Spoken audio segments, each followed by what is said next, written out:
a diversas aqui sobre liberalismo e transportes, liberalismo e meio ambiente e diversas outras pautas sempre envolvendo conceitos. E hoje eu tenho a alegria de ter pela primeira vez aqui meu grande amigo, não vou falar companheiro porque isso é um termo já... Companheiro não dá. Meu colega, amigo, parceiro. Até estranho que você sentou mais à esquerda. Não, depende do ponto de vista. O ponto de vista da plateia, eu tô à direita. Eita, pô. Mas enfim, tenho a honra de ter aqui o Daniel junto nesse evento, que tem a cara dele, inclusive. Então, obrigado, Dani. Obrigado aí pela participação. É nóis. Já passo a palavra para você. E hoje nós vamos falar de liberalismo, só que numa outra vertente. O nome do evento é Estado versus Mercado, como prosperar. Qual que é a ideia aqui hoje?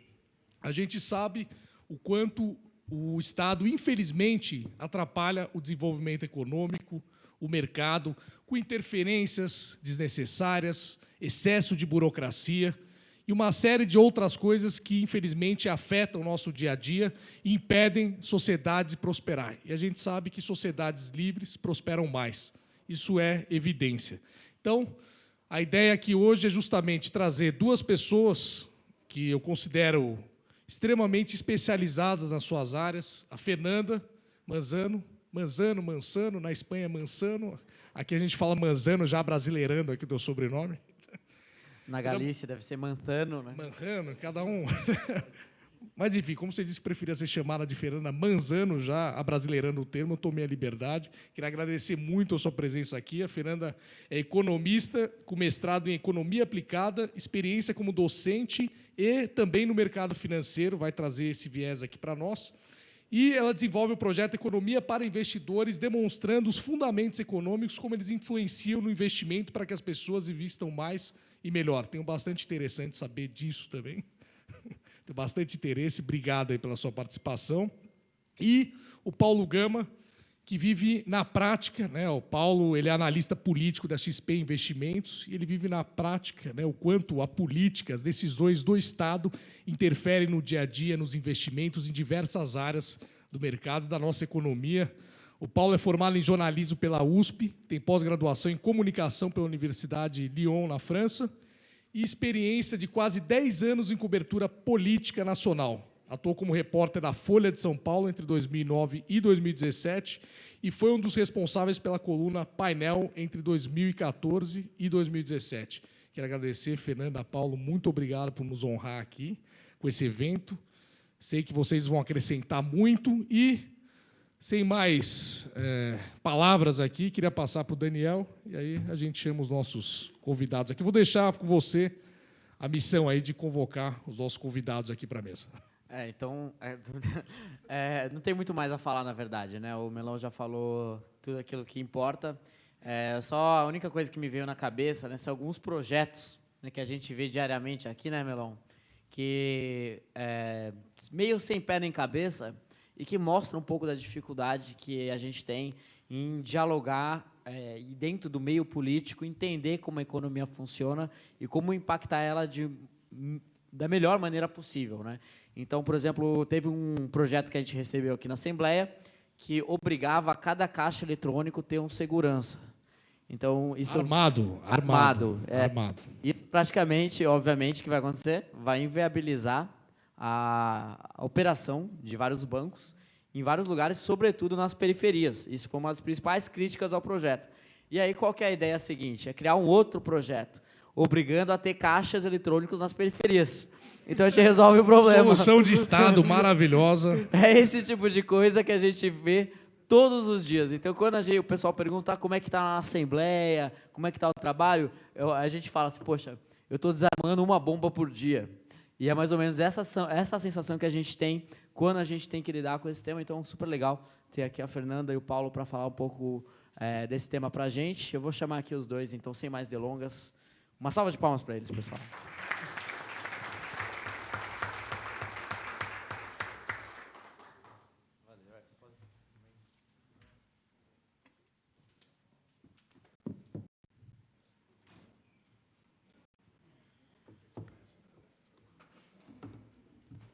A gente está sentado um de cada lado, eu e o Melão, de maneira proposital, Porque o pessoal que está aqui mais tempo na Lesp, acompanha nosso trabalho, sabe que se a gente ficar junto, a gente vai ficar só cochichando, não sei o quê, dando risada e tal. Então é melhor separar. Tipo aluno ruim em sala de aula, entendeu?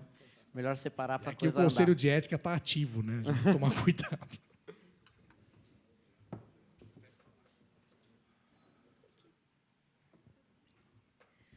Bom, boa noite. É uma grande satisfação estar aqui. Agradeço o convite do Melão e do Daniel. Vejo, enfim, quanto é importante trazer essas informações do mercado de capitais, do mercado financeiro, um assunto tão novo na vida, no cotidiano e na prática das pessoas, do brasileiro. Então, enfim, mais uma vez, agradeço, espero trazer aqui algumas informações, né, do que eu leciono, do que eu passo para as pessoas, assim como também do que eu vivi. Né? Eu sou de Maringá, eu sou do Paraná, eu estou em São Paulo há 2 anos, e eu cheguei aqui e fui trabalhar logo junto com aquele que faz a regulação do mercado de capitais, né, que foi na Bolsa de Valores. Então, acho que eu posso trazer um pouco desse lado de quem faz as regras. E, às vezes, né, enfim, a gente vive isso um pouco. E aqui eu resolvi aqui trazer 3 temas, né, aqui no meu tempo. Então, vamos lá. Para trazer, eu vou falar um pouquinho do mercado de capitais, né, de um histórico aqui, da importância do mercado para o crescimento econômico, para a importância para a economia, tá? Assim como também o papel do indivíduo nesse mercado, né? Para a gente começar a entender um pouco que a responsabilidade do crescimento das empresas pode estar e deve estar em cada indivíduo e não somente no Estado, e não somente o governo ter que ser responsável pelo crescimento das empresas, pelo crescimento da economia como um todo. Obrigada. Então, o mercado de capitais. Bom, como eu disse para vocês, ainda, né, é um assunto um pouco novo. Então, essas são as informações, né, que a gente tem visto aqui hoje. Por exemplo, que a poupança, que até então é um tipo de investimento muito popular, né, na vida do brasileiro, e a gente vê notícias como essa, que a poupança tem a maior retirada líquida da história em janeiro desse ano. Tá? Hoje ainda nós temos em torno de mais de 800 bilhões na poupança, né, uma população bastante bancarizada ainda. Só que não é culpa nossa, não é culpa de vocês que nós ainda vivemos isso. Até porque nós estávamos acostumados, pelo lado do indivíduo, a termos 3 características nos nossos investimentos. Nós tínhamos segurança, nós tínhamos rentabilidade e nós tínhamos liquidez. Então, para que eu vou tomar risco se eu tenho um mercado dessa forma? Pelo lado das empresas, nós ainda temos, mas era até um pouco mais presente, um banco chamado BNDES. Então, por que a empresa vai até o mercado de capitais buscar recursos se ela pode captar por um banco do governo? Então, hoje nós vivemos uma realidade, e isso é muito recente, né, de taxa de juros hoje, a taxa Selic de 4,25%, de uma inflação também mais ou menos de 4,20%, deve ter fechado agora, 2019, 4,30%. Então, nós estamos vendo uma migração para aqueles que procuram mais rentabilidade, buscar no mercado de capitais, né? E aí a gente vê, igual aquela imagem ali de cima, essa é uma imagem de um IPO. O IPO ele é, né, a primeira oferta, né, de uma empresa para o mercado de capitais, de uma SA. E a gente tinha observado já isso desde, enfim, do ano passado. Esse ano tem vários, né, acontecendo. E isso acontece porque o mercado está enxergando, certamente, né, uma economia, enfim, um pouco mais aquecida, talvez enxergando um pouco mais de credibilidade, mas esse é um tema que o Paulo vai trazer aqui, né? Uma segurança, porque empresa alguma vai investir, arriscar, se ela não consegue ter um horizonte, né? de enxergar, de ver como que o mercado está. E a gente tem também ali aquela outra notícia que da Bovespa, né, o índice fecha acima dos 119 mil pontos. Então, a gente tem visto aí, está sempre, né, no noticiário, a bolsa sobe, a bolsa está batendo recorde. Então, isso é uma realidade, né, que está acontecendo, enfim, mais pessoas estão entrando na bolsa, né, também por esse motivo da própria rentabilidade que estão buscando, né? Então, a gente começa a ver a Bolsa de Valores, o quê? Está subindo, porque está tendo mais negociação, está tendo mais compra. E aquele gráfico ali, tá, esse verde, é o número de pessoas físicas hoje na Bolsa de Valores. Então, passou assim dos últimos anos de em torno de 800 mil pessoas para 1 milhão e 800 mil pessoas em 2019. Então, é muita gente, né, buscando, né, uma forma de, enfim, de ver no mercado de capitais, né, um meio para rentabilizar melhor, então, enfim, os seus investimentos. Deixa eu passar. E aí, agora, um assunto que, enfim, é interessante sobre a questão de mercado de capitais e crescimento econômico. E eu trago alguns números só para vocês terem uma ideia do tamanho do nosso mercado. Tá? No Brasil, tá, nós temos em torno de 320 empresas listadas na Bolsa. Um país de um pouco mais de 200 milhões de pessoas. Vou comparar com Israel. Israel tem em torno de 10 milhões de pessoas. 550 empresas listadas na Bolsa. 10 milhões. Talvez menor que a cidade de São Paulo. Cadê os nossos futuros vereadores aqui? Devem saber o tamanho da população. 12 milhões.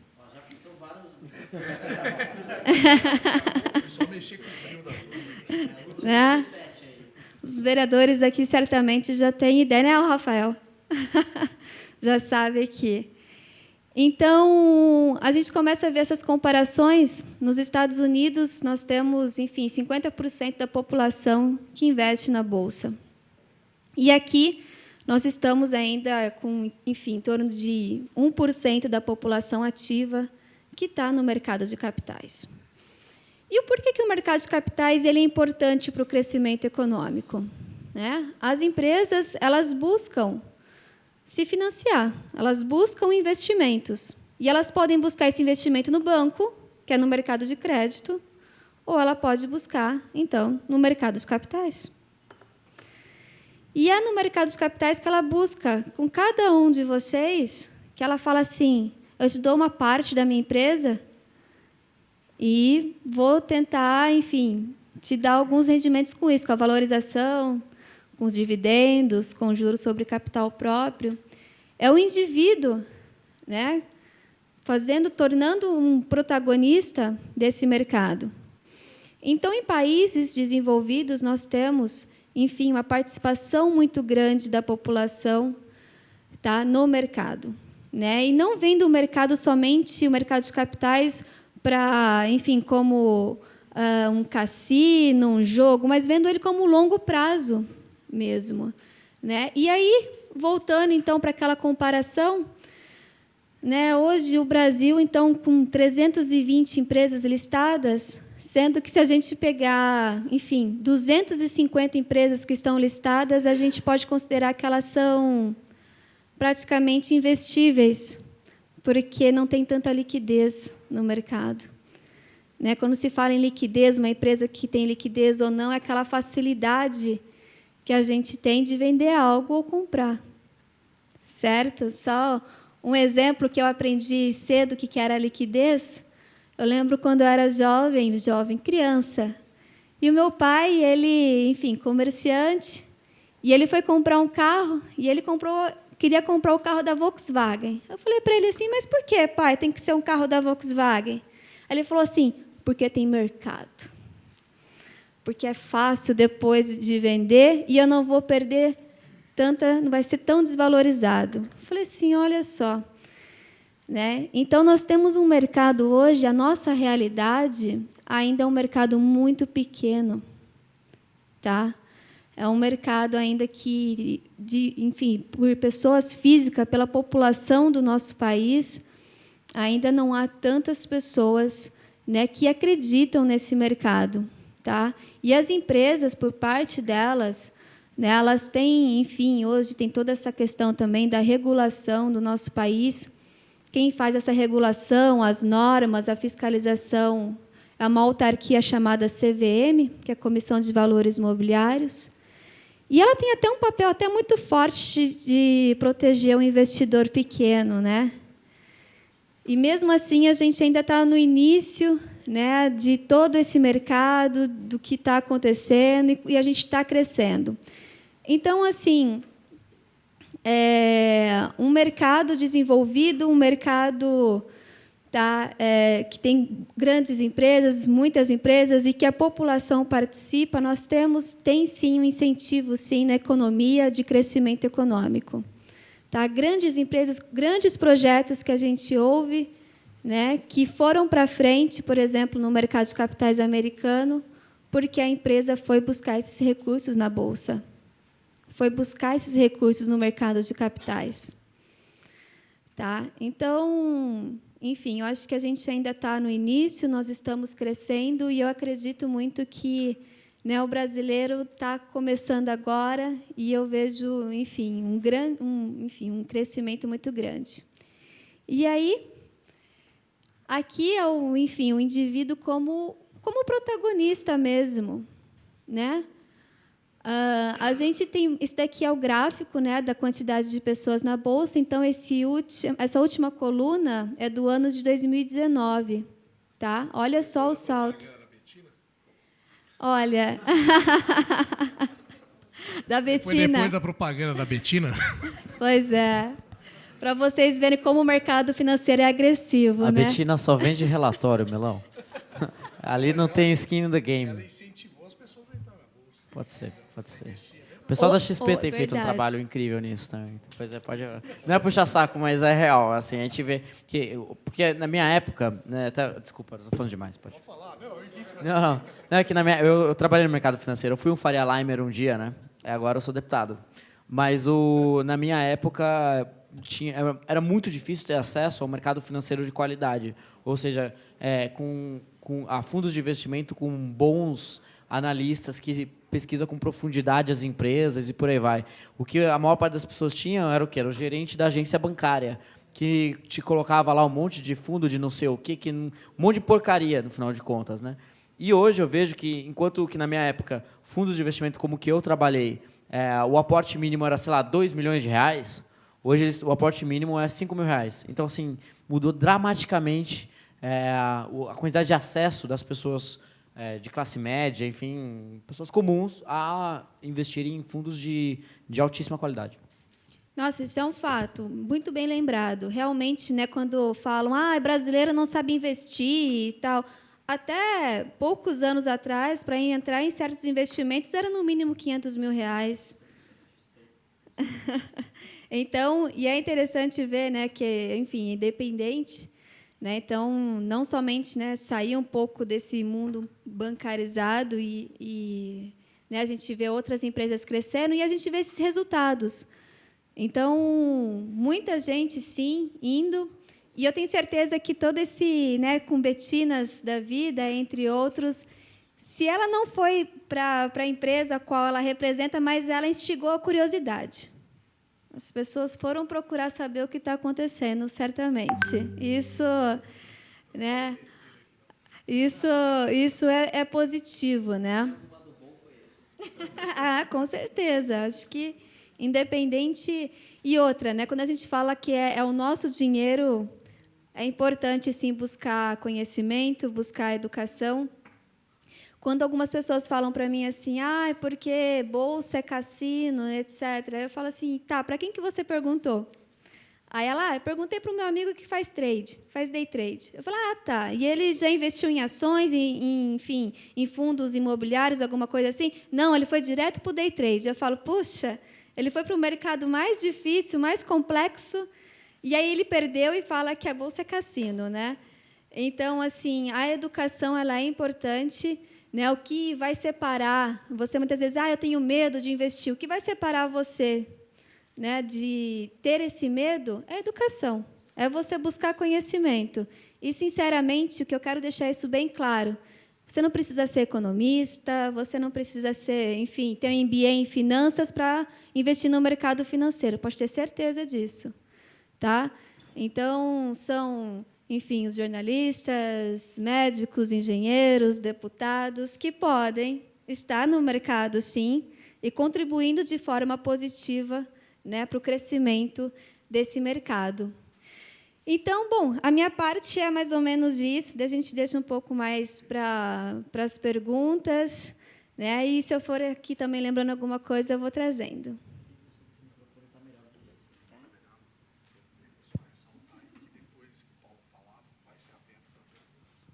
Eu acho que vocês ouviram, né? Mas depois que o Paulo falar, a gente vai abrir para perguntas. Tá, bom. Pessoal, primeiro, boa noite. Agradeço bastante a presença de todos vocês, o interesse de todos vocês nesse tema. Agradeço, Daniel, ao convite. A gente fez um bate-papo bem legal lá no final de 2019, falando um pouco sobre as perspectivas para 2020 na XP. Pô, muito legal você ter convidado a gente para discutir um pouquinho, acho que nessa mesma direção por aqui. Melão, obrigado pelo convite também. É um prazer falar com vocês. Enfim, acho que a minha contribuição aqui pode ser um pouco na parte prática. Eu sou jornalista de formação, cubro política nacional, um pouco aqui na Assembleia também, mas desde os idos aí de 2009. Tem o que cobrir aqui na Assembleia?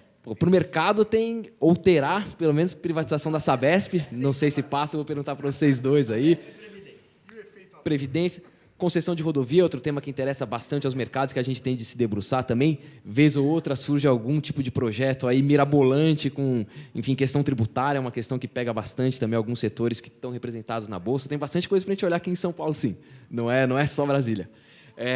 Mas, enfim, como eles disseram, o meu trabalho acaba sendo um pouco tentar dar um pouco mais de visibilidade para esses tomadores de conta desses fundos de investimento, esses analistas, essas pessoas que pesquisam a fundo empresa, a situação fiscal do país e tal.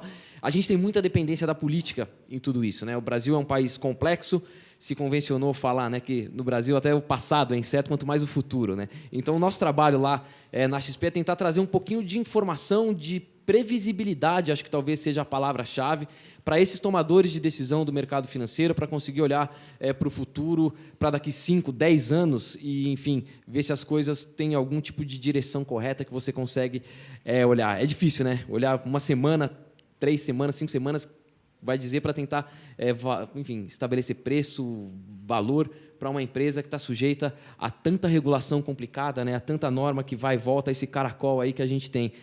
Mas o nosso trabalho, enfim, por mais difícil que pareça, é tentar trazer um pouquinho disso. E aí, enfim, falando um pouco do que... Enfim, vocês abriram aí a ideia do painel, que ele falou como é que se relaciona o mercado com o Estado, com a política. Acho que a palavra-chave que eu usaria é, de fato, essa.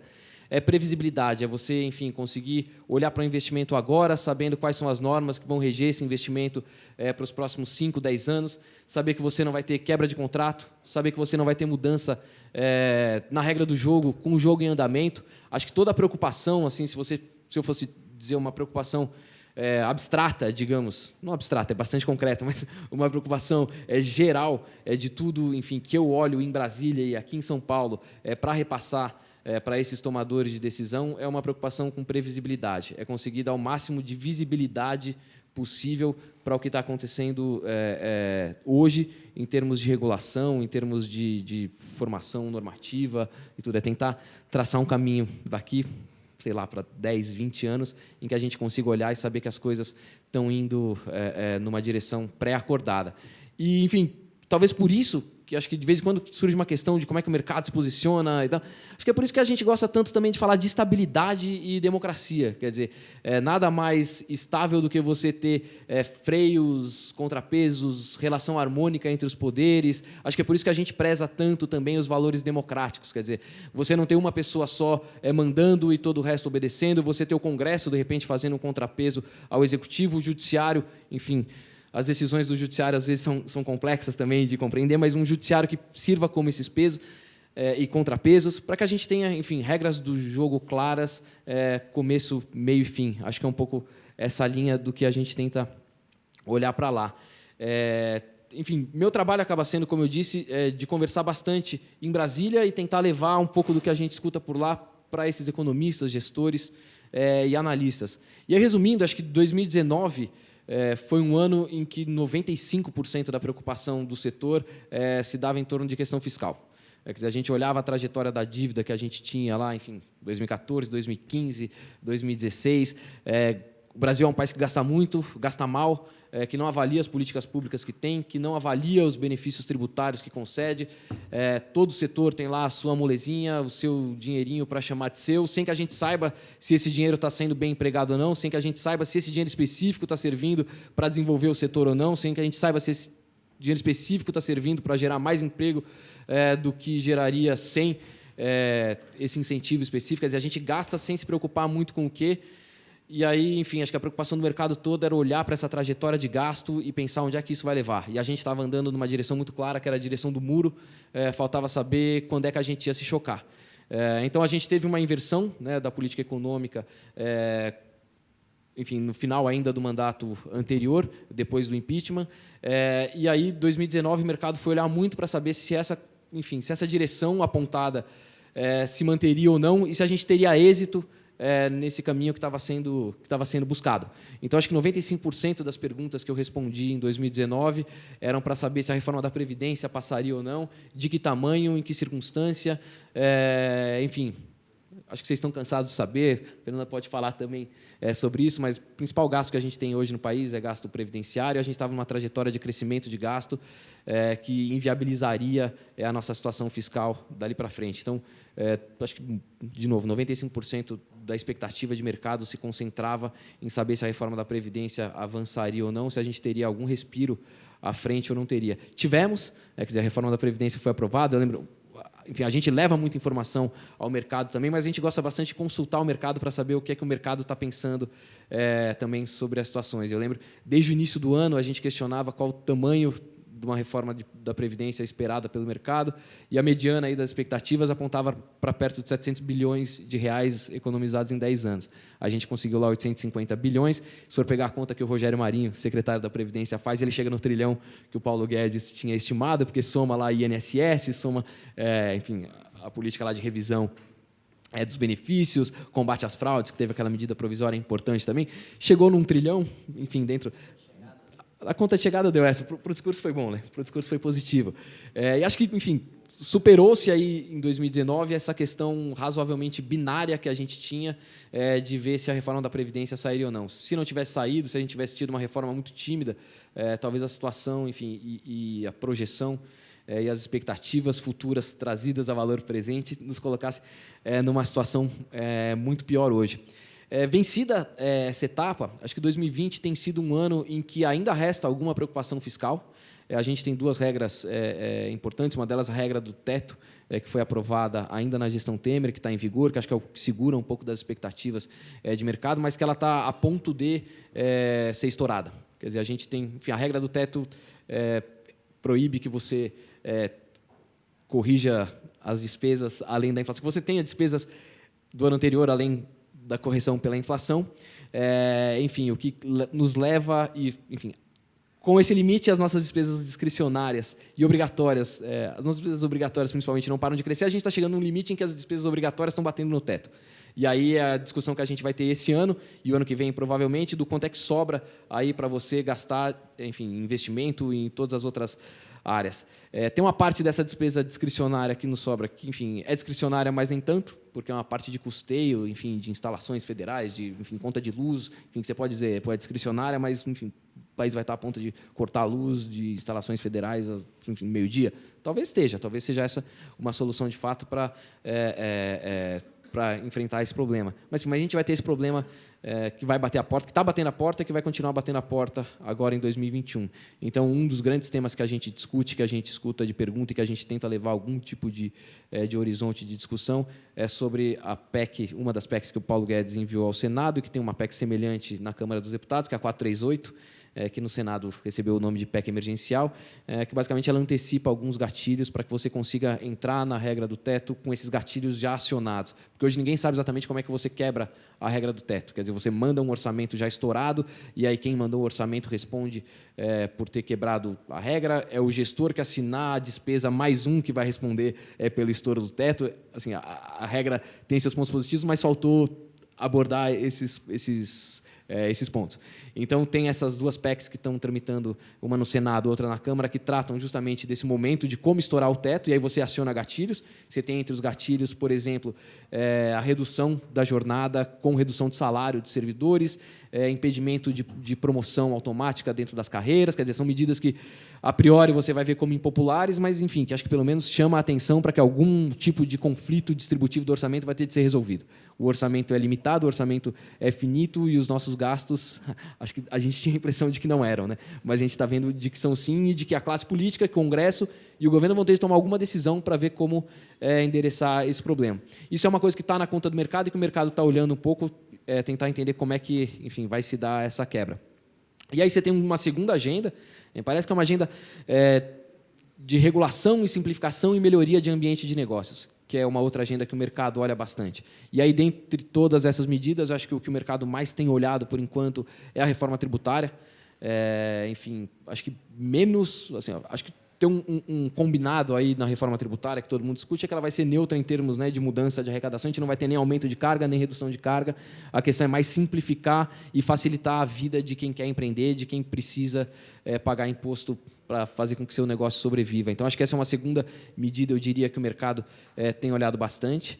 Quer dizer, tentar... Assim, entra nesse outro ponto, quer dizer, da imprevisibilidade. Quando você está discutindo, você passou a borracha, ainda não passou, né? Mas vai passar a borracha no que tem qualquer coisa pode ser colocada no lugar. Então, acho que cria um momento aí de antecedência e de perspectiva que você fica meio sem saber o que vai ter no lugar, mas é um outro ponto que o mercado olha bastante. Ainda não olha tanto setorialmente para isso, porque as propostas ainda são... Quer dizer, você tem duas propostas sendo discutidas, mas ainda aguardando contribuições do governo federal. Então, ainda é difícil fazer conta, quer dizer, conseguir colocar setor por setor, como é que...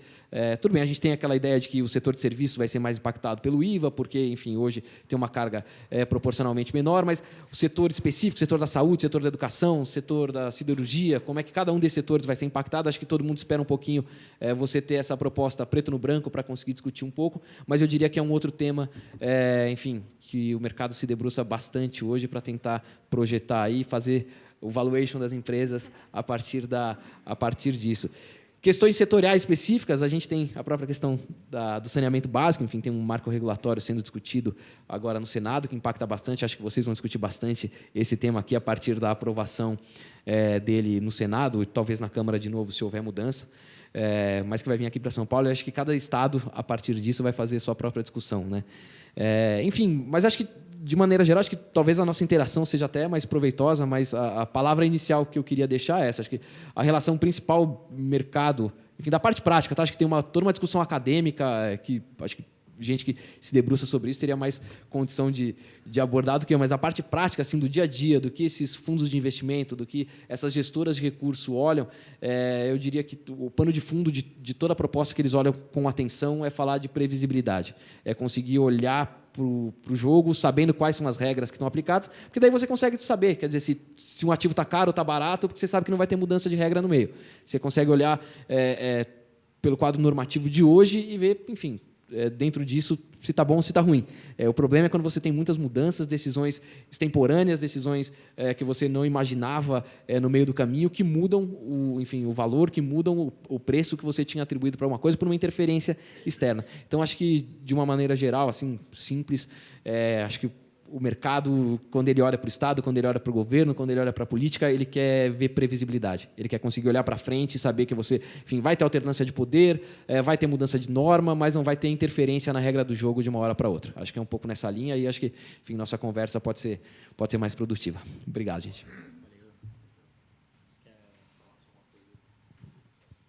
Paulo, você tocou num ponto muito importante, que é a questão da previsibilidade. E aí eu queria trazer um caso, não sei se vocês já estão sabendo ou não, aqui do estado de São Paulo, que é a questão sobre o ICMS sobre os peixes, sobre os pescados. Não sei quem está acompanhando isso. Exatamente. Enfim, aqui você tem a cobrança do ICMS pelo regime de substituição tributária, e desde 2015 o Estado não cobrava esse ICMS dos restaurantes, né, que vendiam peixe, sobretudo japoneses, que estavam na cadeia final do produto do peixe. O que acontece? Você tem aí 150 milhões de reais que não foram arrecadados sobre os peixes, e o Estado, né, desde 2015, decidiu em julho de 2019, vamos cobrar isso, porque é uma forma da gente arrecadar mais, o Estado está precisando de dinheiro, tascou ali 10% de multa, além dessa cobrança, 10% de multa sobre os restaurantes, e você tem aí 1.100 estabelecimentos, pelo menos, afetados.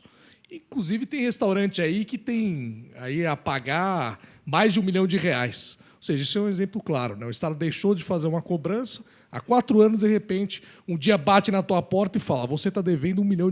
Imagina para um restaurante toda a dificuldade que se tem, você descobrir que você está devendo R$1 milhão para o Estado. Então, são exemplos assim de interferência que a gente vê, de falta de previsibilidade, uma falta de organização do Estado que gera esse tipo de situação para o empreendedor que já sofre bastante no país, né? Se puder também fazer alguns comentários, eu acho que teve vários pontos interessantes nas duas falas da Fernanda e do Paulo. Essa questão de ter mais CPFs na Bolsa, né, mais pessoas olhando para a Bolsa de Valores e entrando no mercado financeiro, entendendo como as coisas funcionam, enfim, é efeito, né, de uma taxa de juros mais baixa, mas eu acho que vai ter um efeito educacional enorme, porque as pessoas vão começar a entender o que de fato é importante para as empresas, o porquê que as empresas estão indo bem ou mal, e entender um pouco a noção de agregação de valor que as empresas têm na sociedade e o quanto que isso impacta, né, no final de contas, na sobrevida dessas empresas ou não. Então, a população, né, as pessoas que até hoje nunca tinham olhado, né, nunca tinham entendido a função das empresas ou como elas trabalham, o que é importante para as empresas, vão passar a entender. E isso ajuda muito a gente transformar um pouco o ponto de vista das pessoas e, em consequência, transformar o Brasil. Eu acho que tem um comentário que o Paulo fez que eu gostei bastante, sobre a quantidade de empresários que sempre vai para Brasília, né, buscar benefícios, né. Isso tem muito a ver com um ponto que eu sempre abordo aqui na tribuna, aqui na Assembleia, e eu acho que sou muitas vezes mal compreendido, que eu acho que é um elemento bastante chave nessa relação entre mercado e economia, que é de produtividade, né. Países ricos são muito produtivos, né, então, e muito do que o Estado acaba fazendo ataca diretamente a capacidade nossa de produzir, né? Então, quando você vê empresários indo para Brasília buscando benefício fiscal, você está atrapalhando a produtividade, porque você está dando condições diferentes para setores diferentes na economia competir, e quando você faz isso, você aloca o capital de forma ineficiente. Então, ao invés de alocar, por exemplo, na agricultura, onde o Brasil é extremamente produtivo e pode dar um resultado gigantesco, ela aloca na indústria automotiva, que é extremamente improdutiva, e que realmente não faz sentido existir hoje no Brasil uma indústria automotiva. Quando você compara o custo de produção dos carros, enfim, de veículos ao redor do mundo, né, você vê que os nossos custos são muito maiores, porque a gente não tem acesso a bens de capital de primeiro mundo, porque as nossas taxas de importação são extremamente altas, e aí isso é mais um ponto que afeta diretamente a nossa produtividade, ter taxas altas de importação em áreas, em produtos em que o Brasil não produz. Então, por exemplo, você ter que pagar, sei lá, R$10 mil para ter um iPhone, por quê? Sabe, o Brasil já não produz iPhone, então não tem por que fazer políticas protecionistas em setor nenhum, mas, no limite, em setores onde o Brasil já não produz. Então, a gente é uma economia extremamente fechada, uma economia que dá condições desiguais para setores diferentes, né? Então, isso é o Estado atuando de maneira direta e prejudicando a produtividade do Brasil. Na educação, por exemplo, na minha área, isso é notável, né? tem um gráfico muito famoso que o Ricardo Paes de Barros, que é um dos maiores especialistas de educação no Brasil, ele mostra que ele cruza a produtividade dos países e a quantidade de produtividade dos países e a quantidade de escolaridade, né, anos de escolaridade, e plota os países ao longo do tempo. Então você vê que, por exemplo, China tinha uma baixíssima escolaridade, mas quando aumentou a escolaridade, a produtividade subiu muito. Aí você vê no Chile a mesma coisa, na Coreia é gigantesco, porque aumentou muito a escolaridade nas últimas décadas e aumentou muito a produtividade. E no Brasil é uma linha reta, que aumenta a escolaridade, mas não aumenta a produtividade. Por quê?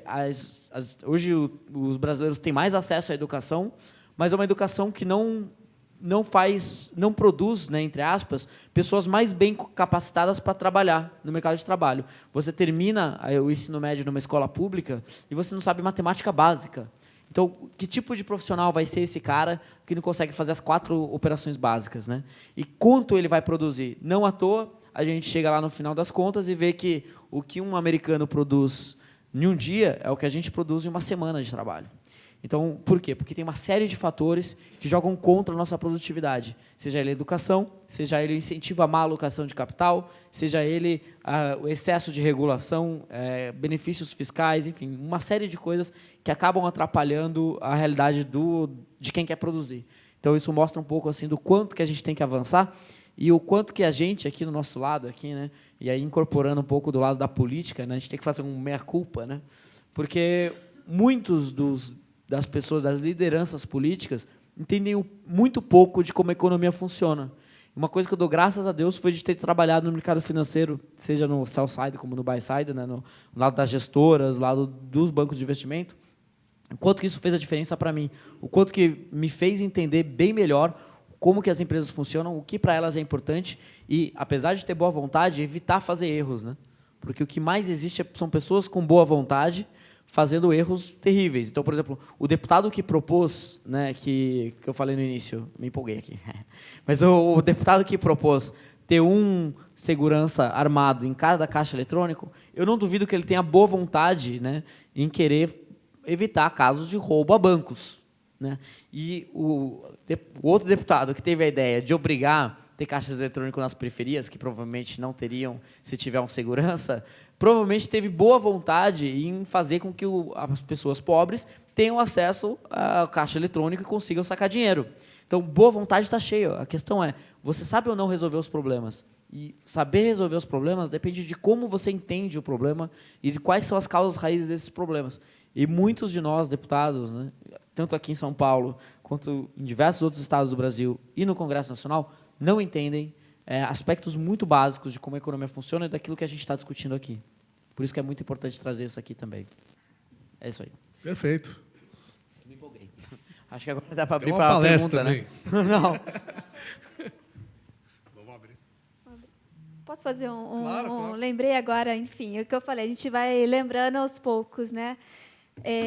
Quando até eu cheguei aqui em São Paulo, eu esqueci até de falar aqui, mas o meu ex-chefe está aqui, que foi o primeiro Felipe aqui, e até vi ele, enfim, foi a pessoa que me deu a oportunidade para estar aqui em São Paulo.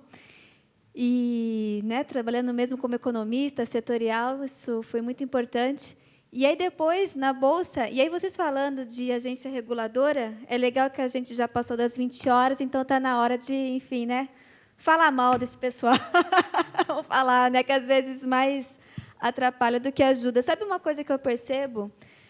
Que a agência reguladora, que ela está ali tão próxima ao governo, né, parece que ela não anda no mesmo ritmo do mercado. É isso que eu percebo. E hoje, como, enfim, consultora da pessoa física, parece que ele vê ali o investidor. Não, o investidor não sabe nada, a gente tem que proteger ele, então, muito cuidado, o mercado é o bicho-papão, você vai perder, e a gente está aqui para proteger. E aí, muitas empresas, até as independentes, que tentam crescer e, de repente, despontam, elas sempre vão ver barreiras. Eu vi isso acontece. Então, assim, parece que as agências reguladoras elas têm o seu propósito, sim, de, enfim, dar credibilidade para o mercado, mas parece que ela está num ritmo diferente, né? Então, eu acho que isso é uma questão aqui, até a gente, né, enfim, falando aqui com né, com parlamentares e tudo mais, de aproximar um pouco mais, né, deixar o mercado ir. A gente está nesse ritmo agora, as pessoas querem saber mais e a gente precisa deixar isso acontecer, né? Então, era uma questão aí que eu acabei lembrando e vendo assim que, às vezes, né, mais atrapalha, né, talvez querendo, enfim, ajudar, do que realmente ajuda. Verdade. Bom, vamos começar, então, nossa sessão de perguntas. Júlio, pega esse microfone aqui. E aí, quem quiser fazer uma pergunta, só levantar a mão. Já vai observando. Eu só peço para tentar ser conciso de modo que mais pessoas consigam fazer as suas perguntas também. Então, e perguntas sem ponto de interrogação também. Esse é um ponto importante. Alô? Que surge de tratado, né? O cara faz um discurso e depois, o que você acha disso?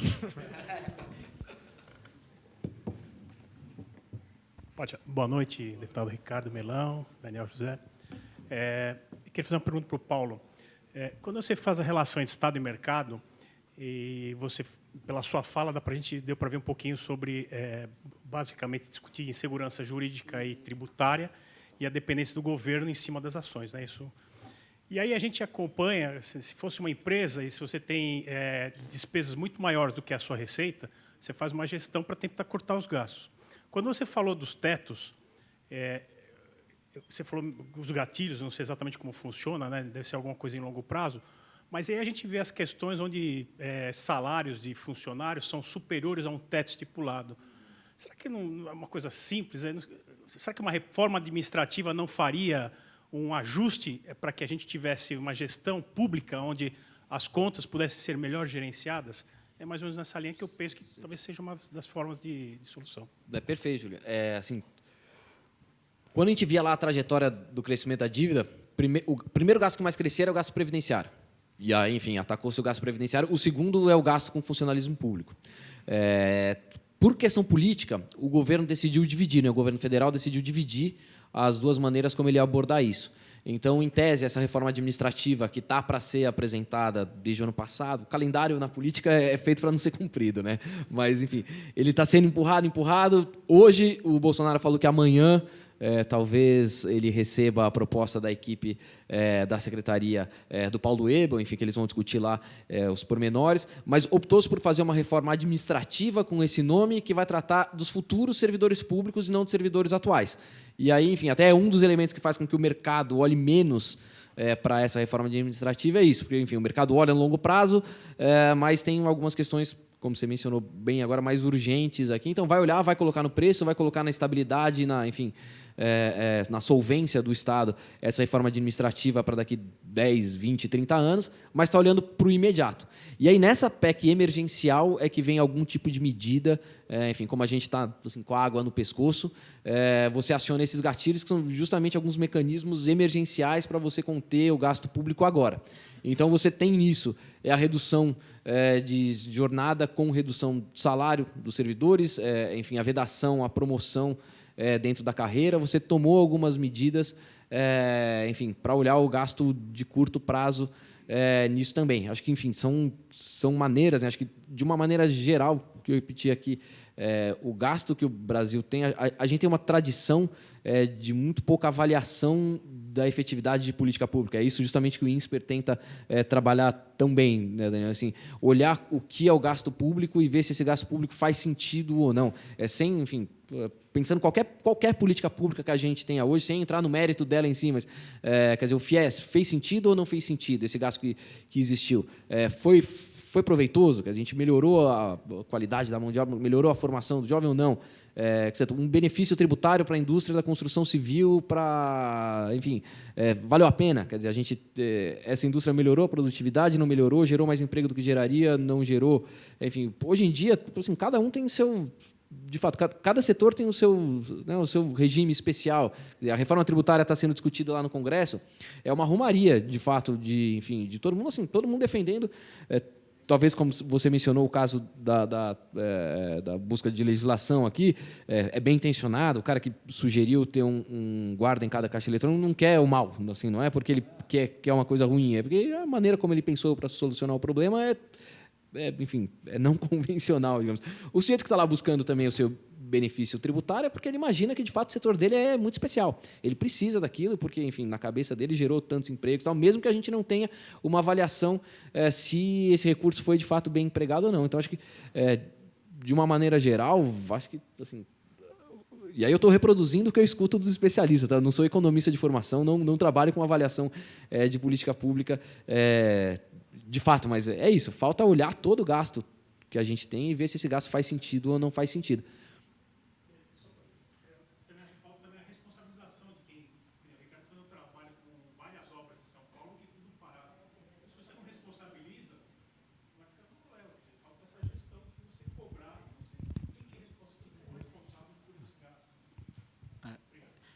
Só para complementar que também... Bom, vou me empolgar aqui, hein, Melon? Segura. Mas o... O assunto é bom. Não, é porque eu acho que um dos principais problemas de produtividade no Brasil está no Estado, né? Porque a produtividade do Estado é muito baixa, né? E ela é baixa porque os incentivos são todos tortos também, né? Que parte disso é a responsabilização e da outra ponta também tem o lado de reconhecer o mérito, né? Então, por exemplo, a minha área na educação, né? Pô, quem são os 100 melhores professores do Estado de São Paulo? Quem são? Eles estão aí, eles estão todos os dias na sala de aula, inclusive agora, provavelmente. Né? Mas a gente não sabe qual que é o nome deles. Né? A gente não sabe onde eles estão. Mas estão fazendo um trabalho inacreditavelmente bom contra todas as correntezas. Né? Mas eles estão lá, estão fazendo e não são reconhecidos. E muitas vezes são vistos até como problemas. Né? Do outro lado, quem que são os professores que deviam estar dando aula agora e não estão dando aula porque tem uma taxa de absenteísmo, enfim, enorme. Esses caras não tem nenhum tipo de punição e muito menos são exonerados. Então, é o tipo de coisa que a gente tem que começar a mudar no Brasil, esses incentivos, para destravar mesmo. Né? O que eu mais vejo é que o Estado brasileiro consome 40% do que é produzido no Brasil e entrega muito pouco, quase nada, por conta desses incentivos. E, enfim, por isso que a gente precisa fazer também tantas reformas como as que o Paulo falou. Boa noite, parabéns pela explanação, foi muito boa. Minha pergunta é para a Fernanda. Fernanda, a gente tem ouvido dos partidos de oposição que a gente nunca teve uma taxa Selic tão baixa, né? E para os investidores essa taxa baixa realmente é muito atrativa, é muito boa para quem investe. Mas os partidos de oposição têm dito que essa taxa tão baixa não chega para as pessoas de baixa renda. Quais seriam os melhores argumentos para você falar para uma pessoa que a taxa Selic baixa como ela é hoje, ela é boa tanto para quem investe como para quem não investe? Muito boa pergunta. Justamente o que a oposição ela fala, que o indivíduo ele não sabe, o indivíduo enfim, ele é vítima de tudo isso. Então, onde já se viu o indivíduo poupar? Onde já se viu o indivíduo ter educação financeira, investir, né, no meio produtivo através do mercado de capitais? Né? Então, a oposição que tanto atacava que, né, o outro lado eram os rentistas, né, estão vendo hoje que não é bem assim. Né? Então, acho que eles estão meio confusos com o que está acontecendo. Então, acho que um dos argumentos é falar para essas pessoas, né, que atacam que, sim, a população, né, independente do seu salário, né, ela pode, sim, ter uma educação financeira, ela pode aplicar, né, a educação financeira na sua casa, ela pode ter objetivos de vida com o seu dinheiro, né, independente de quanto ela ganha, e ela começar a ter essa organização na sua vida. Né? Ela pensar que ela não tem que depender do governo para se aposentar, de uma previdência do governo, que ela pode, sim, fazer, enfim, em 30 anos, né, e ser organizada para se aposentar com 30 anos sem depender de uma previdência. Né? Então, o que eles muito buscam é falar assim, não, o governo sempre tem que cuidar das pessoas. Mas não, justamente nós liberais, nós colocamos que sim, o indivíduo pode, né, fazer a sua própria carteira, pode se organizar, pode fazer. Então, acho que um dos argumentos é colocar que sim, o indivíduo ele pode buscar informação, e tem muita informação hoje, né, e ele, independente, né, de quanto ele ganha, ele tem os seus objetivos e pode alcançar, inclusive, os seus objetivos financeiros. Boa noite, meu nome é Bruno Pieri, a minha pergunta vai para os deputados. No final do ano passado foi aprovada a MP da Liberdade Econômica e ela teve um grande impacto, pelo menos de primeiro momento. E eu queria saber o que vocês acharam dessa MP e se vocês acham que existe a necessidade da implementação de uma específica aqui para o Estado de São Paulo. Eu vou deixar para o Melão essa daí, que é a área dele. Mas se eu puder só fazer um comentáriozinho com a pergunta do Luizão. Um efeito muito prático é o seguinte. Eu estou lendo aqui um tweet que a gente fez. Que, por conta dessa baixa taxa de juros, o Brasil, nos próximos 4 anos, vai poder economizar quase R$500 bilhão de pagamento de juros da dívida. Então, isso equivale a múltiplos Bolsas Famílias. Então, assim, não existe política melhor do que equilíbrio fiscal e o equilíbrio fiscal gera os juros baixos, né? Porque as expectativas de pagamento de dívidas são bem maiores, uma vez que você tem espaço orçamentário para, enfim, arcar com as suas dívidas. Então, para mim é isso, assim. A quantidade de recursos que você economiza pagando em juros é enorme. Não existe melhor programa social do que equilíbrio fiscal. Então, isso fica muito claro. Então, enquanto a gente gasta, sei lá, 20 e poucos bi por ano de Bolsa Família, a gente deixa ao longo desses próximos anos assim, dezenas de Bolsas Famílias só de economia de recursos que vão poder ser alocados para as áreas fim. Então, esse é o tipo de coisa assim, que impacta de verdade a vida das pessoas. Né? E liberdade econômica com o Melão, que é a área dele. Bom, obrigado pela pergunta, você tocou num ponto sensível para mim, principalmente porque o pai da Lei de Liberdade Econômica, né, que surgiu da equipe dele, o Paulo Ebel, citado pelo Paulo aqui, ele foi meu chefe, né? Eu trabalhei com ele. Uma das melhores pessoas que eu trabalhei na vida, tenho assim, um carinho imenso para ele, um respeito muito grande, me ensinou muito, e muito do que eu aplico aqui é baseado nele. Então, com base nessa lei, que é uma lei extremamente importante para o país, para desenvolver nosso mercado, empreendedorismo, enfim, tirar as amarras do Estado, né? Delimita ali princípios norteadores muito importantes. A gente fez aqui, eu e o Sérgio Vitor, o outro deputado do Novo, eu brinco que é meu sócio em vários projetos, a gente fez o Código de Defesa do Empreendedor. Então, já existe um nome, no próprio nome aí, a ideia é mudar a cultura, né, de como o Brasil trata o empreendedor. Infelizmente, o empreendedor é vilanizado e não precisa ir muito longe. A gente vê isso em novelas, inclusive. Quem são os vilões das novelas sempre? É o grande empresário. Se é novela de época, é o fazendeiro. E a gente esquece que empreendedor é um conceito muito amplo. A gente não fala apenas do grande empresário, a gente fala do pequeno, quem tem um negócio. É a dona Maria que está lá na casa dela, quer fazer um serviço de costura, e aí precisa de uma licença para operar. Há necessidade disso, se não é uma atividade que representa risco. Então, trouxemos esse código. Qual que é a ideia do código? Depois eu te passo até uma minuta dele. Ele deve ser votado esse ano. A ideia nossa é que até março, abril, no mais tardar, seja discutido aqui na casa, se Deus quiser, aprovado. Temos discutido, inclusive, com o governo alguns artigos, justamente para que depois de aprovado tenha esse problema aqui também. Nem todo projeto aprovado aqui se torna lei, porque o governador veta, e veta uma quantidade enorme, porque é mal feito, porque é inconstitucional, porque tem vício de iniciativa, né? Deveria ser proposto pelo Executivo, e aí, competência exclusiva, acaba alguém do Legislativo faz, ele vai lá e ele é vetado. Enfim, esse código traz todos esses princípios da Lei de Liberdade Econômica para serem implantados no Estado, com algumas especificidades a mais que a gente cria.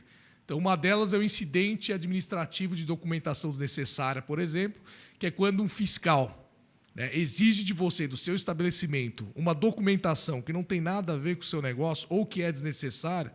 Né? A gente já viu vários casos aí, por exemplo, de exigir carta juramentada traduzindo de português para português.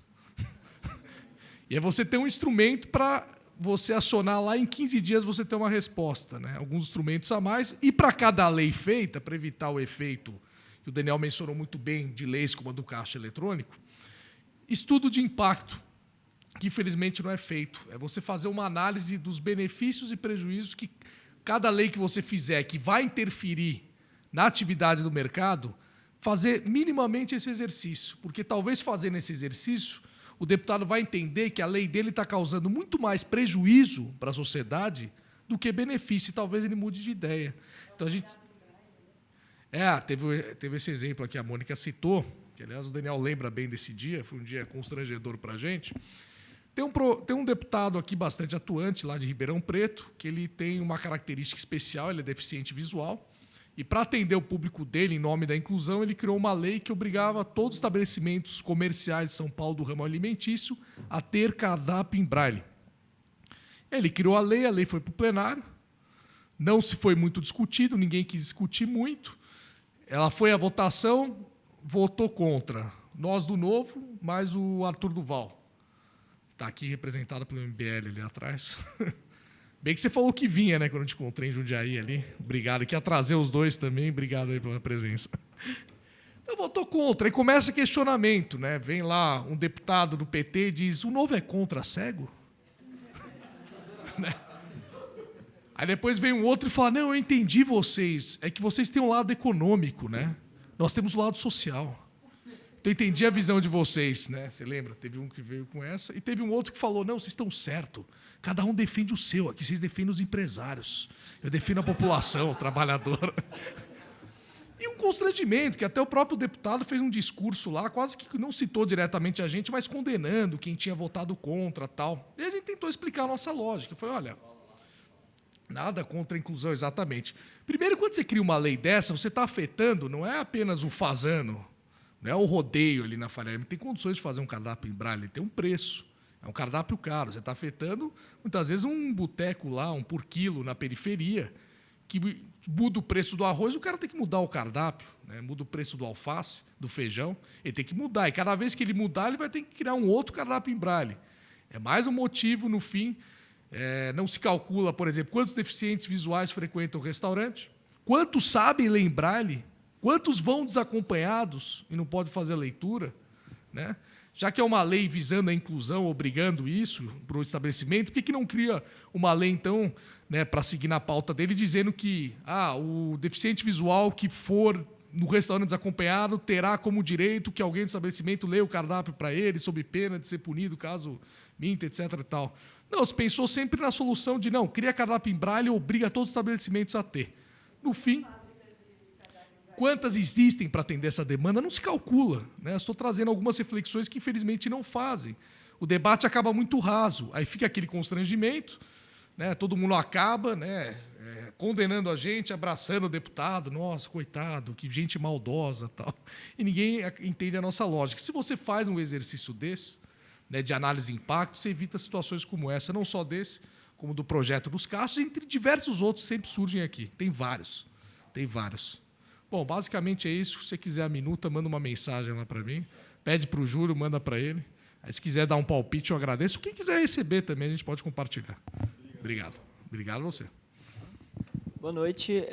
Eu queria fazer uma pergunta, assim, meio advogado do diabo, assim, por causa do que o Daniel José falou, na questão do que deve ser investido em cada setor, o que não deve ser investido, porque, geralmente, o Estado, quando aloca recursos, ele aloca no lugar errado, num momento errado. Então, claro que o mercado faz isso muito melhor. Mas, assim, o setor industrial brasileiro, no final do ano passado, teve em queda, né, de 1,1% e tudo mais.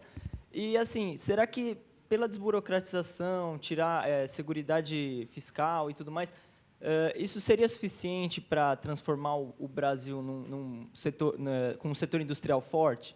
Porque o que se diz muito é, vamos colocar nesse setor aqui, fomentar, porque a gente tem um problema de uma eterna indústria nascente, né? Que nunca nasce. E seria acabar com todos esses incentivos, assim, além da estrutura que já existe e tudo mais, porque desmontar também tem um custo, né? É viável isso pela retirada de regulamentações? Bastaria para transformar o Brasil num país competitivo industrialmente? Eu dou um pontapé aqui, mas eu acho que o pessoal pode complementar também. O que eu quis dizer, na verdade, é que os incentivos para alocação de capital podem ser distorcidos quando o Estado dá benefícios fiscais para setores específicos.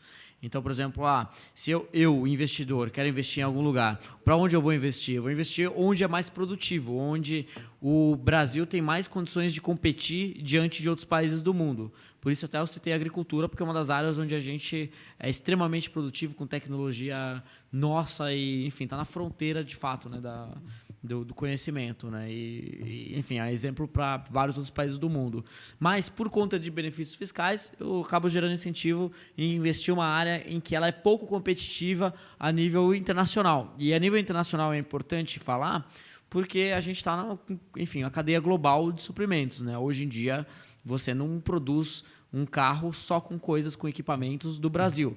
Você tem equipamentos de vários lugares do mundo, cada lugar se especializa e se torna muito bom em fazer alguma coisa, e ao se especializar e ficar muito bom, você vai ter os melhores produtos a um custo menor. E simplesmente alguns outros lugares vão lá e montam esse carro com peças do mundo inteiro.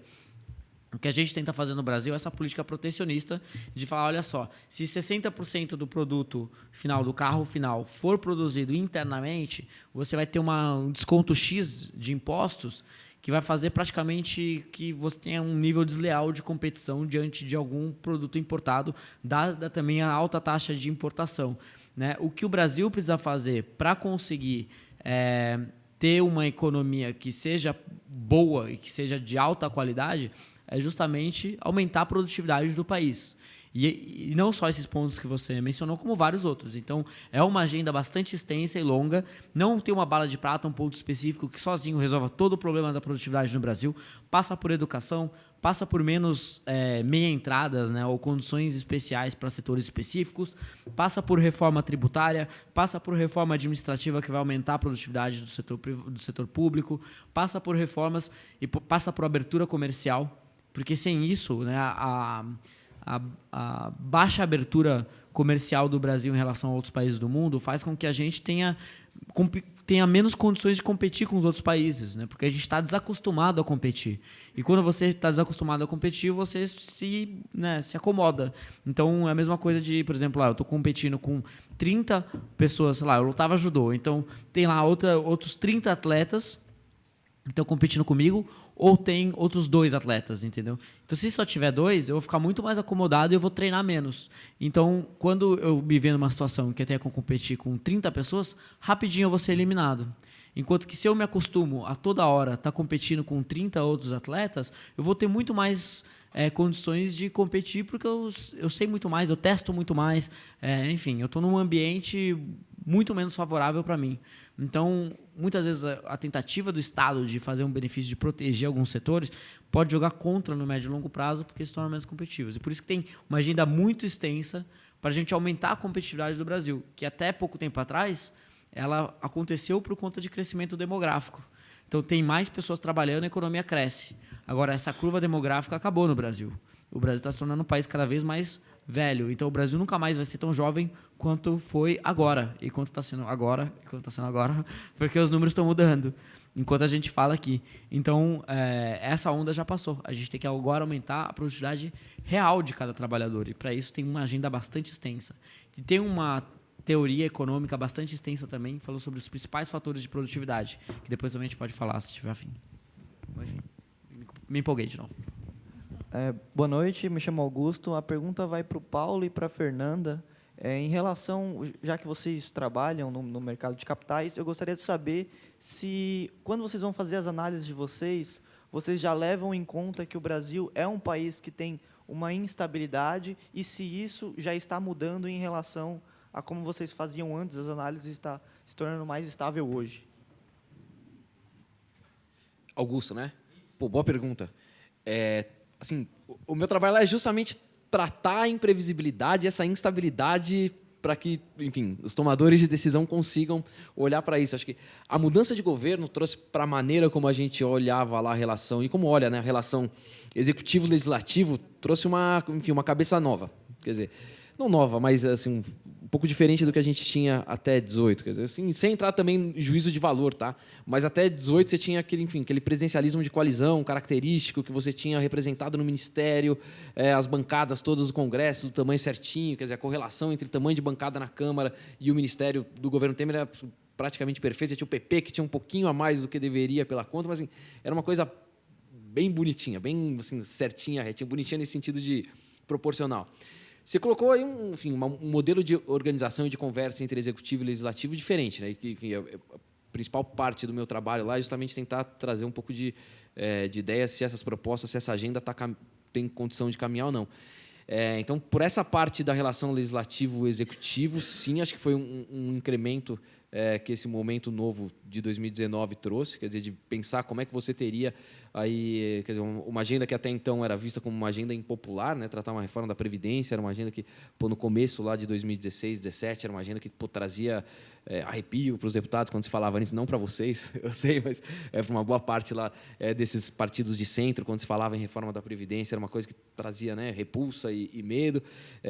Lá na XP a gente conduz pesquisas de opinião pública próprias também. E a gente foi medindo, quer dizer, assim, acho que comunicação lá de 16, acho que a gente discutiu não muito, mas discutiu um pouco de reforma da Previdência na campanha. Então você entrou em 2019 também já com uma percepção um pouquinho diferente da população, mas era de fato um momento novo, que você dizia, como é que um governo sem base formal, né, sem uma coalizão formal, vai conseguir tocar um projeto que era impopular e tal. Então, acho que nesse sentido precisou ter um pouquinho de mudança de chave, assim, de tentar entender como como essa nova relação acontecia. E acho que daqui para frente, o que a gente tem dito, quer dizer, assim, acho que seria errado pensar lá em Brasília 2020 100% reproduzindo o que foi a reforma da Previdência. Acho que o cenário muda um pouco, justamente as agendas não foram tão discutidas como a reforma da Previdência foi no passado, mas a gente que tem esse incremento aí desse momento, digamos, novo, em que você tem um pouco de mudança de incentivos nessa relação. O Congresso com essa ideia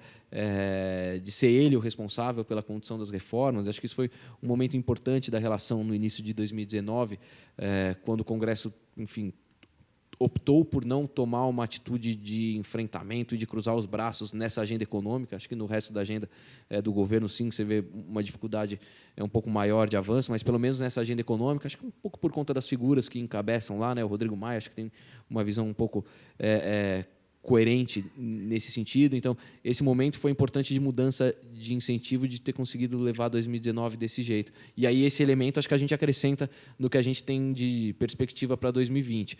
Talvez as coisas mudem um pouco em 2021, quer dizer, você tem uma sucessão lá na Câmara e no Senado também que podem reconfigurar um pouco esse tabuleiro, mas nesse elemento assim para as análises de curto prazo, acho que essa nova relação está um pouco contemplada.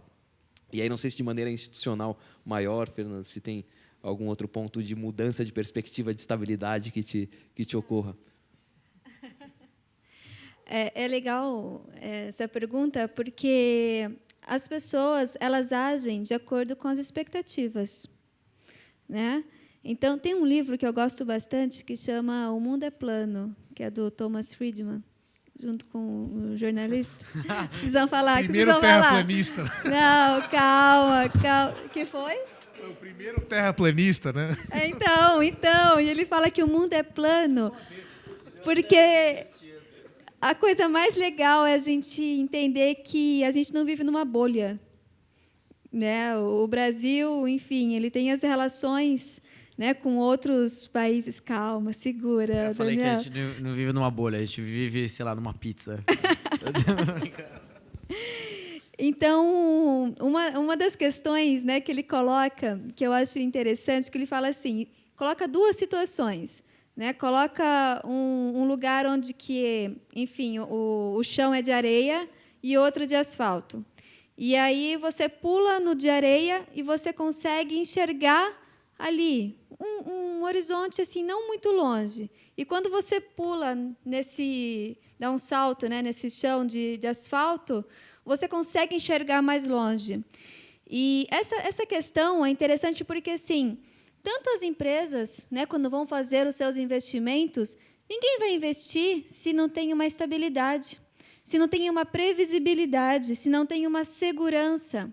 O consumidor, as pessoas, as famílias, é a mesma coisa, né? A gente tem visto, foi boa aquela pergunta da questão da indústria, que ainda a gente não sente se realmente retomou o emprego no nosso país, se está crescendo realmente, né, isso está acontecendo. Então, as pessoas também elas ficam com medo de consumir, muitas vezes, os produtos, enfim, que a gente chama de bens duráveis, né, que vai ter um custo maior, de fazer um financiamento, né? Então, assim, essa tensão, esse medo, eu acho que ainda a gente está num momento que estão testando ainda se o atual governo, ele vai conseguir, né, segurar, levar. E não somente aqui o país, né, as pessoas aqui, mas o mundo inteiro também.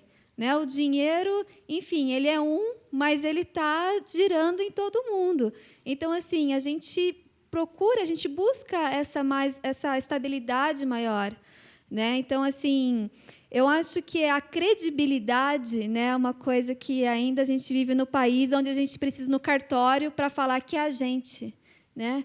Então, eu acredito que as coisas estão mudando, né? Mas a gente espera que a própria população veja que isso é bom, vê que dar a palavra é legal, né? Vê que você fala assim, não, nós vamos produzir, nós vamos investir, né? E todo mundo, enfim, trabalhar para que cresça, né? E não simplesmente deixar lá, não, vou ficar aqui e o governo que tem que resolver os meus problemas.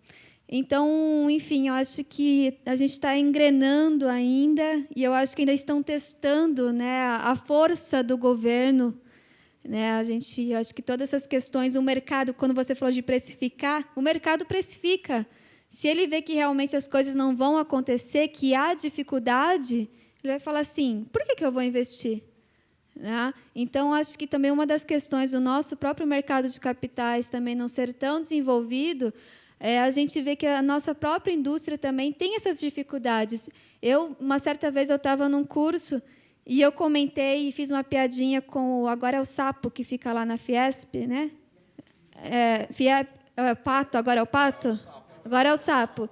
Eu já dei até a dica, podia pôr a vaca, né, que vai para o brejo, mas se coloca outro animal. E aí uma pessoa olhou para mim e falou assim, Fernanda, eu, enfim, trabalhei numa grande empresa, ele citou o nome, e ele falou assim, muitos projetos de investimento foram engavetados por medo, não sabia o que ia acontecer. Né? Então, eu acho que falta essa questão ainda de trazer essa credibilidade para o nosso setor produtivo, das pessoas falarem assim, vou sair, eu estou trabalhando de empregada, eu vou empreender, porque eu posso crescer, que eu posso empregar outras pessoas, que eu posso resolver a vida das pessoas ajudando de alguma forma. Então, acho que a gente está num caminho ainda, né, de cultural aí que a gente está mudando.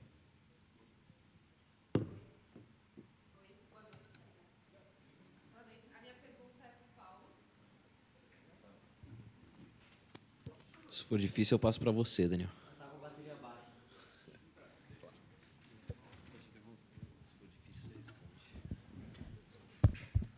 Boa noite, Paulo. Meu nome é Naira e eu quero fazer uma pergunta sobre a questão mais política das reformas que estão chegando aí.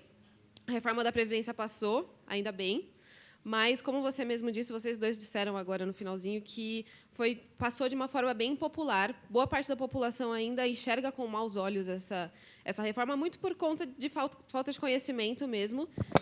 Não entendem a verdadeira importância de se fazer uma reforma em qualquer país.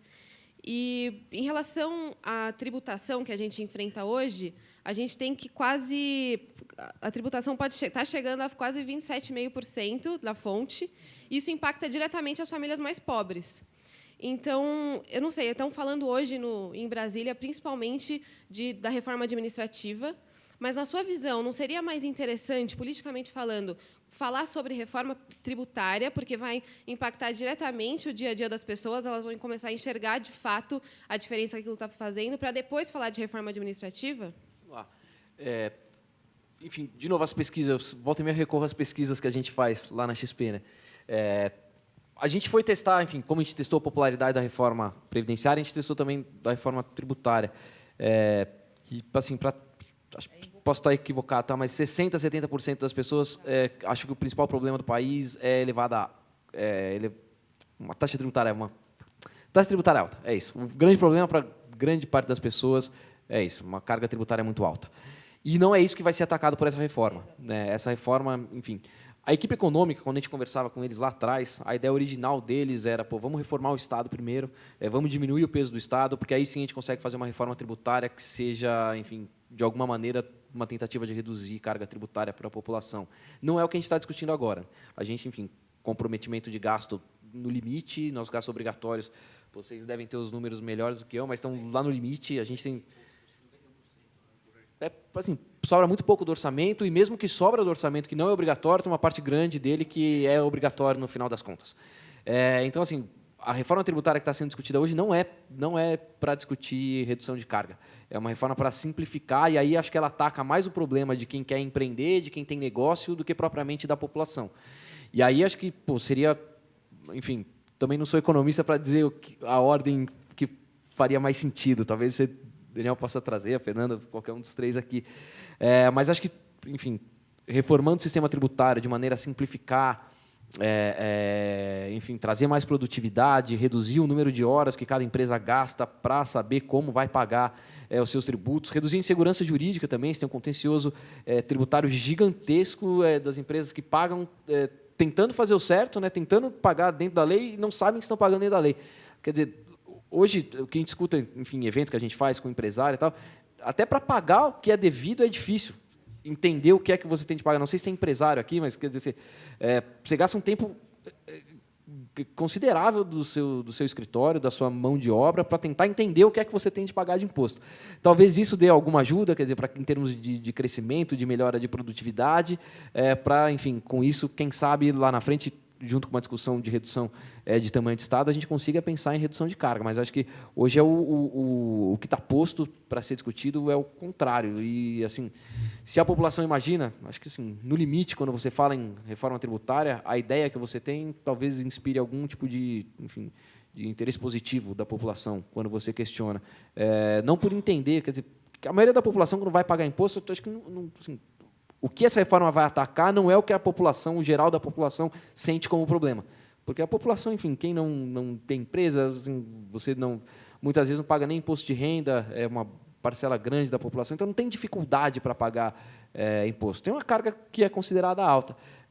Acho que as duas coisas talvez possam caminhar juntas, sabe? Você reduzir o Estado, reduzir gasto, com uma futura reforma tributária que você consiga pensar em redução de carga. Mas acho que hoje, da maneira como está sendo feita, ela não vai servir para atacar esse ponto aí que a população aponta como o principal problema da sistema tributário brasileiro.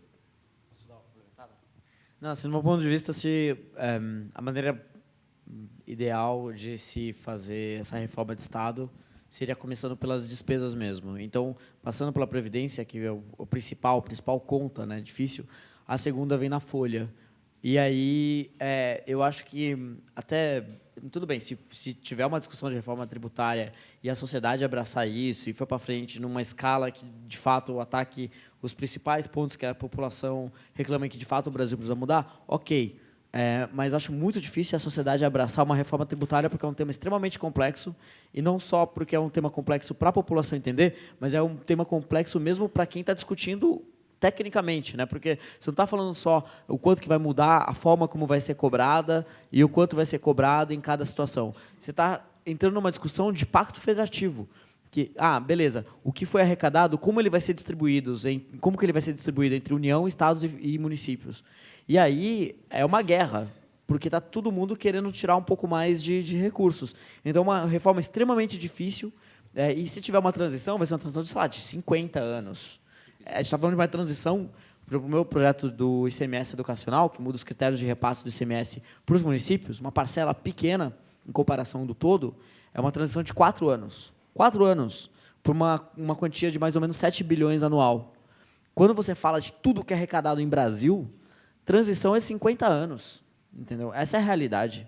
Então, por uma questão de narrativa até, e política, eu, no lugar deles, eu acho que foi um erro eles terem colocado a reforma tributária antes da reforma administrativa. Porque a reforma da Previdência ela ganhou uma força na sociedade com um discurso anti-privilégios, né? Combate aos privilégios e tudo mais. E a reforma administrativa entra junto nessa mesma narrativa.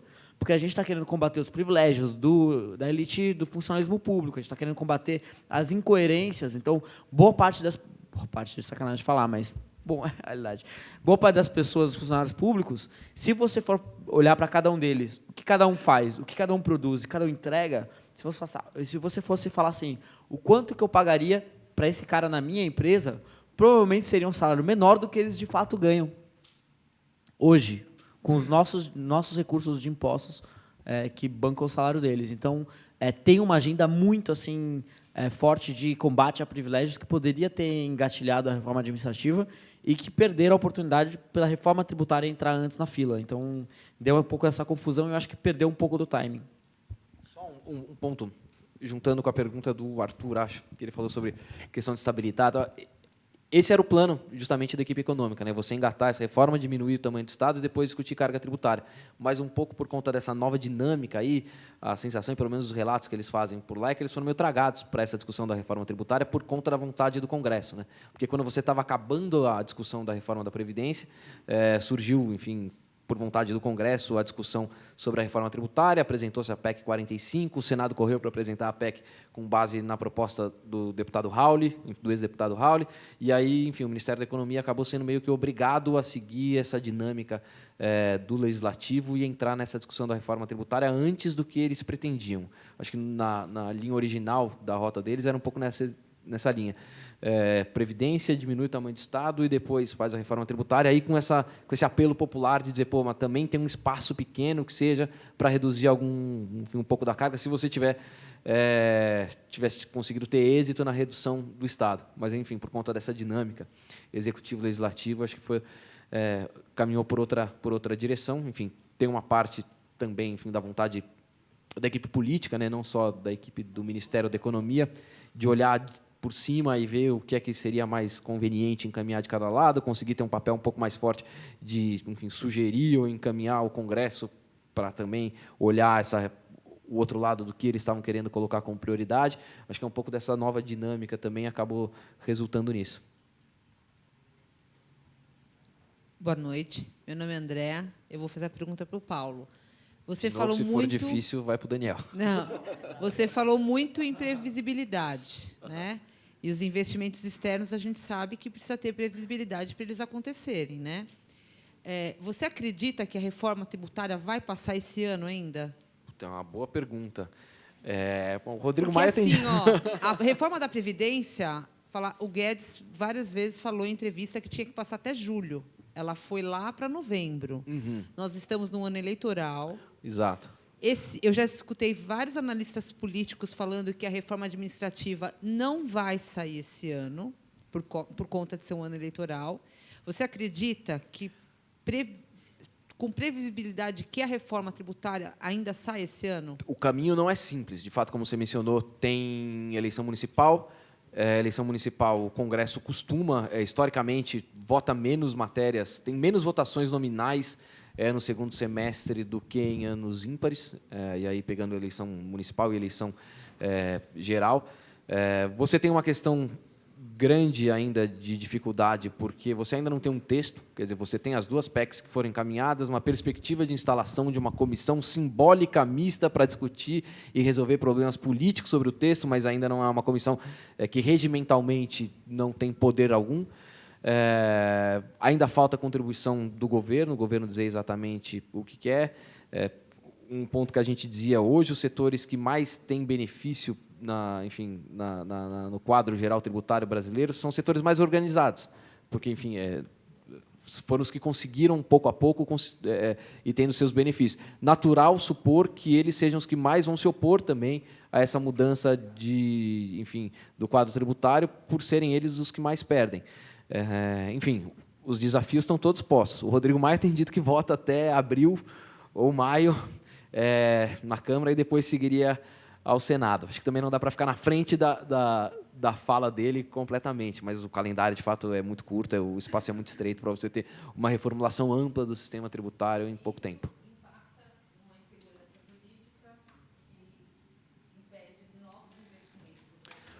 A gente costuma fazer bastante conversa com o empresário também, e o que a gente escuta muito é isso, como é que eu me posiciono agora, sendo que a gente pode ter uma discussão de 2, 3, 4 meses que vai mudar completamente o quadro tributário do país. Então, ou estão apostando que vai continuar mais ou menos a mesma coisa, mas, assim, das perguntas que a gente recebe, tem muita gente que olha e fala, e agora? É hora de olhar um pouquinho, tirar um pouco do pé e esperar ter uma definição de como vai ser ou o contrário. Mas é um ponto, sim, enfim, de incerteza, justamente o contrário. Assim, Toda mudança gera imprevisibilidade no momento que ela está sendo discutida, né? Mas se a gente passar muito tempo com essa perspectiva de que está para acontecer sem que aconteça, o efeito é negativo.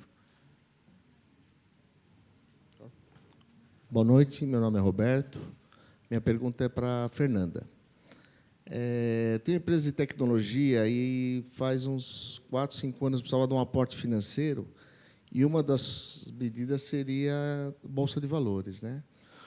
O que a gente encontrou na época, até pela quantidade de empresas, a dificuldade, o investimento, na verdade, que eu tinha que fazer para poder entrar na Bolsa de Valores, né? Então, isso acho que não sei se isso está sendo pensado, alguma maneira para desburocratizar ou até uma exigência, principalmente para pequenas empresas, né?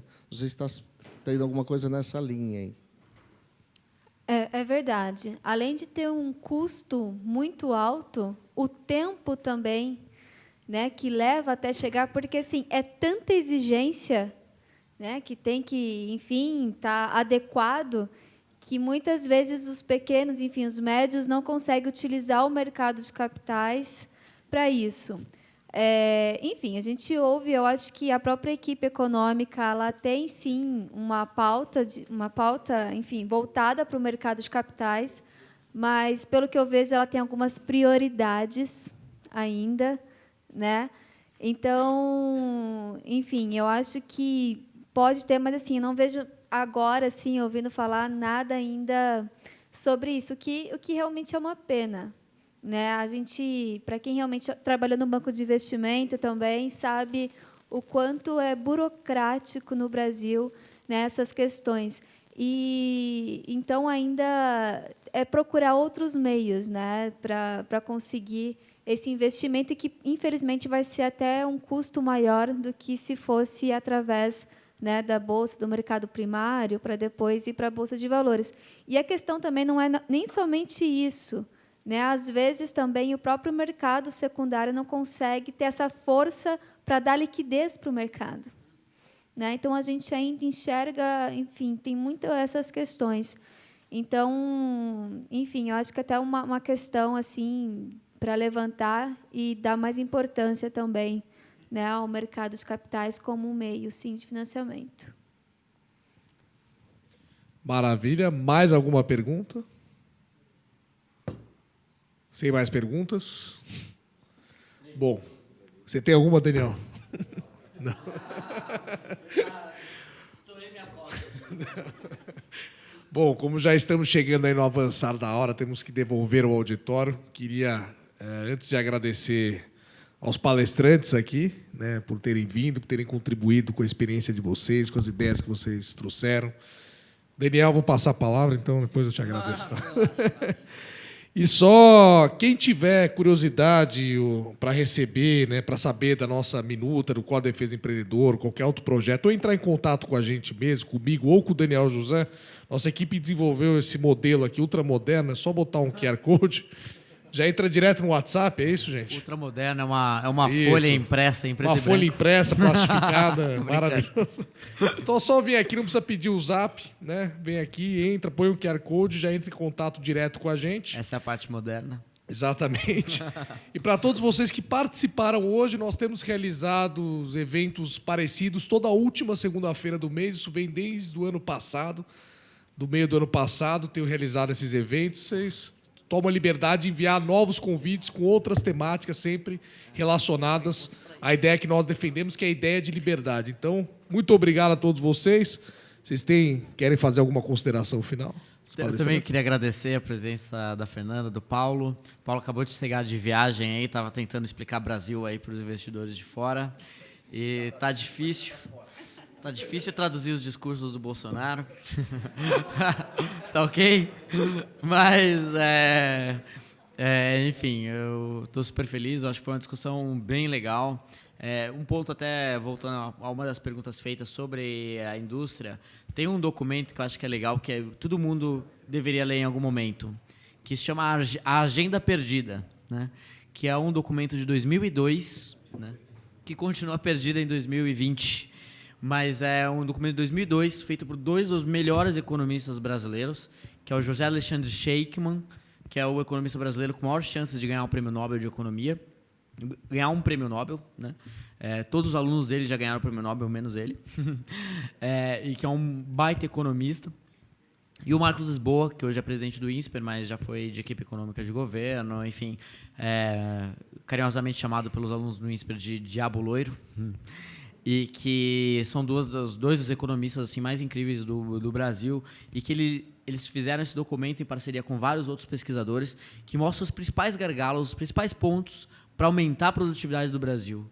Então, como destravar o Brasil? Então, acho que vale a pena ler, é só dar um Google aí, a Agenda Perdida 2002, PDF, sei lá, alguma coisa assim, vocês vão encontrar rapidinho. 55 páginas, salvo engano, bem curtinho, então vale super a pena ler. Obrigado de novo pela presença do Paulo, da Fernanda. Espero aí que continuem os eventos aí que o Melão está organizando aí sobre o liberalismo. E, enfim, é isso aí, já me empolguei demais de novo. Vocês têm uma mensagem final. Sim, só agradecer a presença de todo mundo, interesse. Quem aguentou até aqui foi bastante gente, hein? Né? Não foi a maioria dos que vieram estão aqui até agora. É só isso, agradecer. Espero ter ajudado aí. Obrigado mais uma vez pelo convite. Obrigado, Fernando. Obrigado, Melão. Enfim, a gente está à disposição aí, o que a gente conseguir ajudar no fomento desse debate. Obrigado.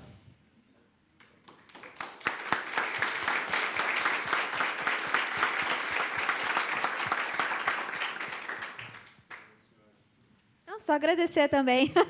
Só agradecer as perguntas e a presença de todos.